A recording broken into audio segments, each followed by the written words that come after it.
Let's begin in the Ashanti region. The Agogo State College has been closed down this afternoon and the students have been asked to go home by school authorities. This directive follows a protest by the students last night over the absence of electricity and water on campus. As we speak now, all students have been asked to go home. Prince Apia has been to the school. He joins me on the line for more. Hello, Prince. Hello, Gifty. Prince, tell us more about this situation. As we speak, we understand that they've been asked to go home. Have they all left? Yeah, Gifty.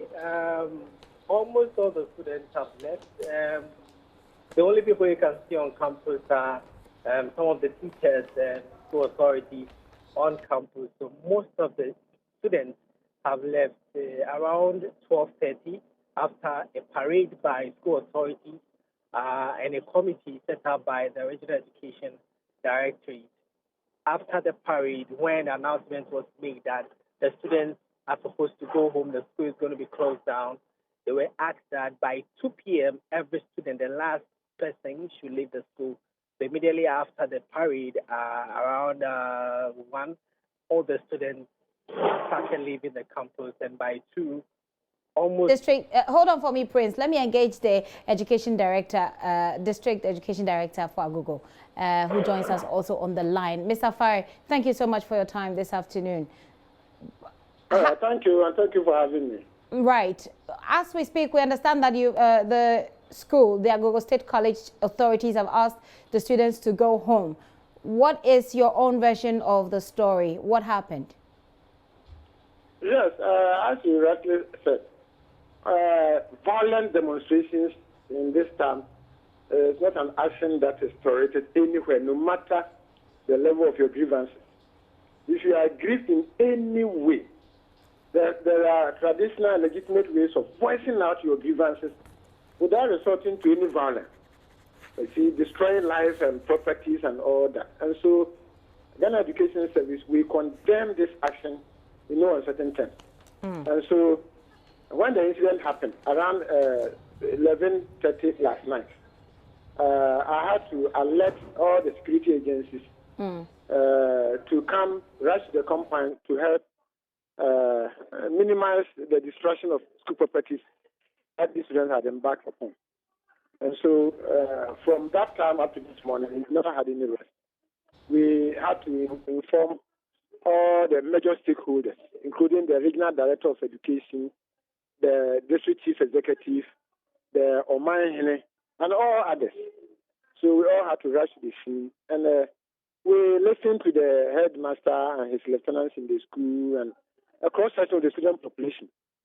And the reason they are assigned for embarking on this violent demonstration is something that could have been solved in a peaceful way without. So it brings us back to the problem, Mr. Fari, that really the problem has to do with electricity. We understand that it has to do with electricity and water. To avoid a wasteful use of electricity. And so in line with the school's own tradition, 10 o'clock after prep, they switch off certain lights in certain parts of the school, the classrooms for the students to go and sleep. And then around 4 a.m., they switch on the lights back. So the power cuts normally affect the classroom and then the dormitory from 10 p.m. up to 4 a.m. when the lights are restored. It is a normal practice. It's not an initiative that anybody is bringing on board now. It's something that they have been doing, all to avoid wasteful use of electricity. And so we don't see any reason why students say, no, this time I will not agree. And then we also were experiencing irregular flow of water. For how long? Do you know for how long they've not had water? Well, for the past 3 days, it's been on, off, because of some challenges that we were experiencing. The ECD, the Water and Sewer Corporation, were brought in and they were doing everything possible to restore it. So whilst they were trying to, Mr. Fari, whilst they were trying to restore the water flow to the school, do you know if authorities made any provisions to get water to the school? Because this is, we're talking about a huge, hold on for me, sir. Hold on for me, sir. In fact, they don't even affect only the school. Because you have a huge number of students there. So if there is no water, you're looking at a very bad situation. Toilet, you're looking at bathroom, and that could even breed infections, you know? Yes, if I say they were experiencing shortage of water, it doesn't mean there's no substitute at all. They have a borehole that also supplies. When the water is cut off their system, the school has a borehole, a mechanized borehole, where they can also fetch. In fact, before they even connected the school to the water installations, they were fetching water from the boreholes, and those boreholes are still there. Okay. So to say that they are not getting regular supply and all that, and therefore even the little that they have, all the water installations that are there have all been destroyed. So if the little you have, they are complaining that is not sufficient, and then you embark on demonstration to destroy all of them, then is it something that you can attract anybody's sympathy? All right. So the little you have, you want to destroy it. So are there investigations ongoing to find out who really were behind? Yes. Certainly. We brought in the district police commander, the divisional commander, the divisional crime officer, and their investigators. All of them are there. They started working last night, and as we speak now, the ringleaders have been identified. About 18 of them are now behind bars. And then about 20 of them. And it will interest you to know that out of the 20, 18 of them are female students. Female students who were bold enough to lead this violent demonstration. And so investigations are still ongoing until we get to the bottom of the matter. So 20 people, 20 students have been arrested. 20 students of the Agogo State College have been arrested. 18 of them are females, and the police believe that they were the people behind the. Investigations are still ongoing to arrest all other perpetrators. How long are they going to be away now that they've been sent home? From today, Monday, up to Saturday, when they are to return to school. So they are to return to school on Saturday. They are to return to school on Saturday. Have you been in touch with the parent of these, I believe, the young persons who have been arrested? Well, normally, you know, situations like this, when you need to get all the students out to avoid further destruction of life and properties, you cannot wait until you reach all the parents one. So we brought all the students together and announced to them that the school has been closed down. So they should all pack and leave the school within 3 hours time. And then we'll make sure that the police come back and then to maintain law, so that those who want to hide and come back under cover of darkness to come and cause further destruction, the police will bring them to book. And so we couldn't have enough time to reach students one before we asked them to go.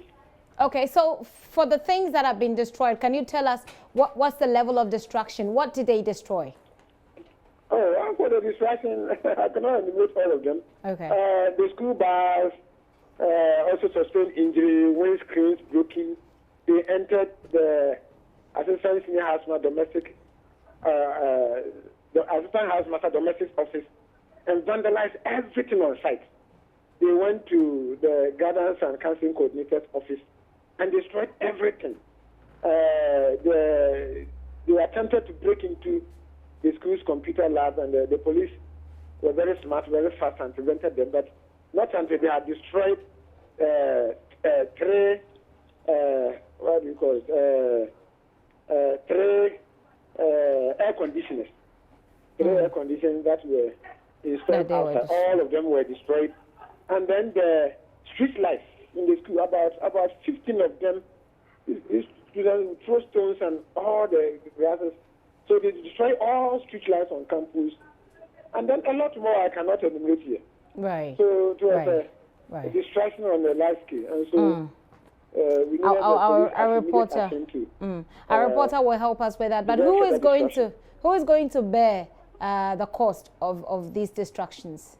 Well, we have asked the work department of the Business Assembly to move in quickly to assess the extent of damage and then give them the estimated cost of all the facilities and the gadgets and the logistics destroyed.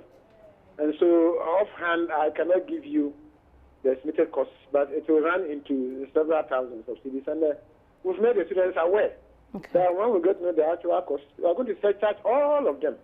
Are going to pay to be able to restore those things back on campus. Ms. Afari, thank you very much for your time this afternoon. Ernest Kojo Afari there is the Agogo Education Director there. Let me wrap up with Prince Appiah, who is still on the line with me. Hello, Prince. Hello, Gifty. So the director obviously is unable to give us an extent of damage, the extent of damage, and I'm wondering whether you will be able to help us with that detail. Okay, so on campus, what we observed was that some of the street lights were destroyed. The windscreen of the school bus was also destroyed. Some of the school furniture, classroom furniture, were destroyed. Some documents, the furniture in the guidance and counseling unit destroyed. The senior headmaster's office was attacked. When you get to the ICT lab, the air conditions were pulled down, they were destroyed. They attempted to destroy some of the computers, but that was not touched. And you realize that a lot of documents were spread across the campus. The keyboard of the senior housemaster keyboard was also damaged. A number of things.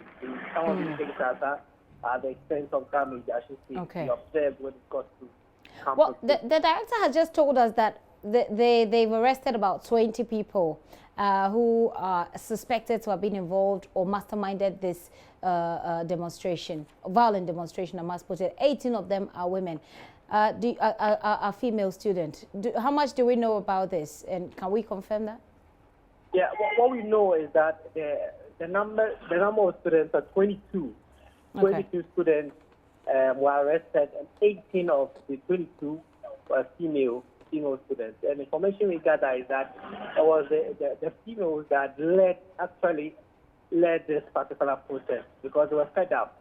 You can talk about the shortage, the lack of water on campus, and they are the most affected.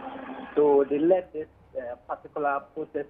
When we spoke to the SRC president, for instance, he said that they had decided to meet the students properly, to speak to them, that they are going through the right channel to get those grievances, addressed.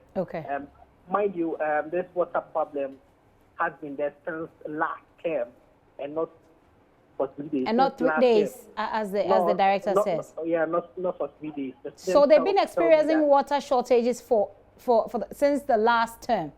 Since last term, and they have to go out of the school to get water. And the female, they are most affected, and that is why all these things have started. They decided to lead the protest and register their displeasure so the authorities will address this particular problem.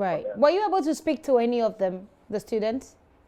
Yeah, for the individual students, we were unable to speak to them because they've been asked not to speak to the media, and they were afraid, actually. But we spoke to the SRC president and the school leadership, the student leadership, and they were pretty much worried that even though they had spoken to the students that they were going to go to the right processes to get their grievances addressed, and they couldn't wait.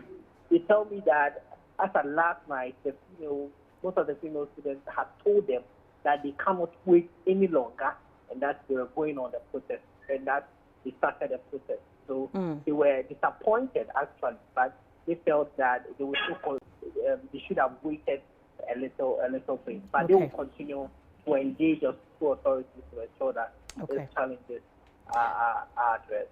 Prince, thank you very much for that update. Prince Appiah is with our sister station in Kumasi, Love FM, bringing us up to speed on what's happening at the Agogo State College. We're keeping our eyes on it. If there's any update, we'll bring it to you.